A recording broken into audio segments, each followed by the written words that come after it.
বাংলাদেশের প্রথম test centurion. Oh, and he's got it away. That's it. Sees Ahmed, a kiss there on the badge of Bangladesh. টি-20 innings খেলতে BCB সভাপতির দায়িত্ব নিয়েছিলেন।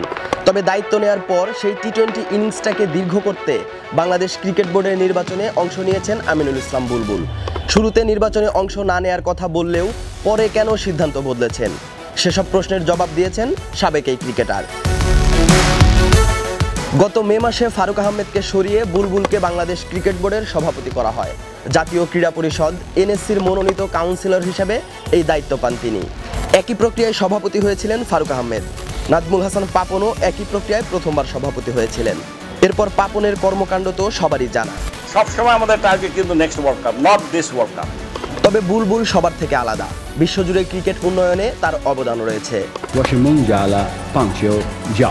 পথঘাট চষে বেড়াচ্ছেন এক ক্রিকেট ফেরিওয়ালা, যিনি নতুন ক্রিকেট জাতি গড়ে তোলার চেষ্টা। দিনের পর দিন বুলবুল পাড়ি দিয়েছেন মাইলের পর মাইল। অল্প সময়ের জন্য দায়িত্ব নিলেও বুলবুল কেন বিসিবি নির্বাচন করছেন? শুরুতে ছোট্ট একটা ইনিংস খেলার কথা বললেও পরে কেন নির্বাচিত সভাপতি হওয়ার ইচ্ছে জাগলো, এ নিয়ে সমালোচনাও হয়েছে। তবে বুলবুল স্পষ্টভাবে জানিয়েছেন বাংলাদেশের ক্রিকেটকে এগিয়ে নিয়ে যেতেই তিনি দীর্ঘমেয়াদে কাজ করতে চান। নির্বাচনে অংশ নেয়ার ঘোষণা দিয়ে তিনি জানিয়েছিলেন যে কাজগুলো শুরু করেছিলেন সেগুলো ভালোভাবে এগিয়ে যাচ্ছে। মাঝপথে হাল না ছেড়ে সেগুলো শেষ করে যেতে চান। মূলত এই ভাবনা থেকেই বিসিবি নির্বাচনে অংশ নিয়েছেন বুলবুল। ডিরেক্টর ইলেকশন হয় সেটা প্রথম লক্ষ্য এবং সেখানে থাকার চেষ্টা করব। পরবর্তী যদি সুযোগ হয় আমি চেষ্টা করব যেভাবেই হোক বাংলাদেশকে সার্ভ করার। নির্বাচনে অংশ নেবেন সেটা বেশ ভালো কথা, কিন্তু কোন প্রক্রিয়ায় বিসিবি নির্বাচন করবেন সেটা পরিষ্কার ছিল না। কারণ বিসিবি নির্বাচন হয় মূলত 3 ক্যাটাগরিতে: বিভাগীয় ক্রীড়া সংস্থা ও সাবেক অধিনায়ক এবং বিভিন্ন প্রতিষ্ঠান। বুলবুল নির্বাচন করছেন ঢাকা বিভাগীয় ক্রীড়া সংস্থার কাউন্সিলর হিসেবে, যেখানে নাম ছিল জাতীয় দলের সাবেক অধিনায়ক মোহাম্মদ আশরাফুলের।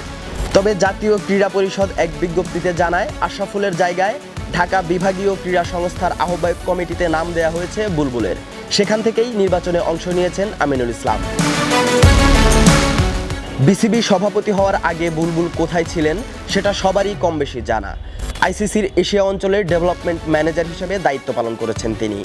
এছাড়া আন্তর্জাতিক ক্রিকেট কাউন্সিলের হাই পারফরমেন্স প্রোগ্রাম ও ট্রেনিং এডুকেশনেরও প্রধান ছিলেন আমিনুল ইসলাম বুলবুল। এসব ছেড়ে দেশের ক্রিকেট উন্নয়নের কথা বিবেচনা করে বিসিবি সভাপতির দায়িত্ব নিয়েছিলেন সাবেক এই ক্রিকেটার। বুলবুলকে যখন বিসিবি সভাপতি করা হয় তখন সরকারের পক্ষ থেকে তাকে পছন্দ করা হয়, সেটা তিনি নিজেও একাধিকবার জানিয়েছেন। সরকারের কাছ থেকে প্রস্তাব পাওয়ার পরই তিনি দায়িত্ব নিতে রাজি হয়েছেন, আর এখন নির্বাচন করে সভাপতি হওয়ার আগ্রহ প্রকাশ করেছেন। তামিম মনোনয়ন প্রত্যাহার করেছেন। ফারুক জানিয়েছেন তিনি সভাপতি পদ নিয়ে ভাবছেন না। সেই বিবেচনায় মোটামুটি নিশ্চিত বুলবুলই হচ্ছেন বিসিবির নির্বাচিত প্রেসিডেন্ট।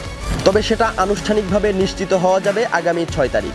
নির্বাচিত হওয়ার পর বাংলাদেশের ক্রিকেটকে বুলবুল কোন দিকে নিয়ে যাবেন সেটা নির্ভর করবে তার কর্মপরিকল্পনার উপর।